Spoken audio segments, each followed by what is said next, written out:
இது என்னோட பொன் குழந்தையோட முதல் பிறந்தநாள் பத்திரிக்கை. இது அவளுக்கு பிடிச்ச ஒரு மிக்கி மவுஸ். இதை ஒரு இன்விடேஷனாக தயாரித்து அதில் அவள் எனக்கு பிறந்து 1 இயர் வரைக்கும் என்ன நினைவுகள்லாம் கொடுத்துருக்கா அப்படிங்கிறத இந்த பத்திரிக்கையில் நான் வந்து எடுத்துகிட்டு வந்தேன். இதெல்லாம் நான் ரொம்ப முன்னாடி பண்ணது. இதே மாதிரி தான் அவளோட காதணி விழாவும் அதே மாதிரி தான் நான் ஒரு பத்திரிக்கையாக ரெடி பண்ணி எழுதிட்டு, இதுதான் முக்கியமாக நான் சில விஷயங்கள் இதெல்லாம் ரொம்ப முன்னாடி செஞ்சது. இதுக்கப்புறம் பார்த்தீங்கன்னா நான் இப்போ திரும்ப எழுத ஆரம்பித்தது எங்கே ஆரம்பித்தேன் அப்படின்னா, ஒரு பிறந்தநாள் வாழ்த்து. என்னோட ஒரு தோழியோட குழந்தைக்கு முதல் பிறந்தநாள்.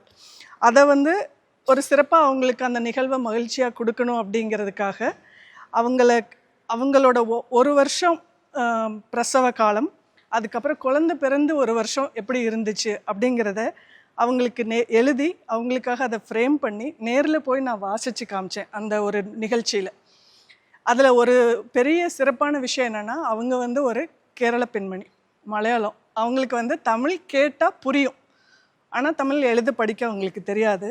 ஆனால் நான் இதை தமிழில் சொன்னதுக்கப்புறம் அவங்க அங்கே இருந்த எல்லாருமே, அங்கே வந்திருந்த முக்கியமாக நிறைய பேர் மலையாள பெண்கள் குடும்பங்கள் தான், எல்லாருமே ரொம்ப சிறப்பாக ரசிச்சுட்டு, அந்த பொண்ணு வந்து சொல்லியிருக்கா, என் குழந்தை பெருசானதுக்கப்புறம் கண்டிப்பாக அவளுக்கு தமிழ் சொல்லி கொடுத்து நான் அவளை இதை வாசிக்க வைப்பேன் அப்படின்னு வந்து சொல்லியிருக்காங்க. அதோட ஒரு புகைப்படம் தான் இது.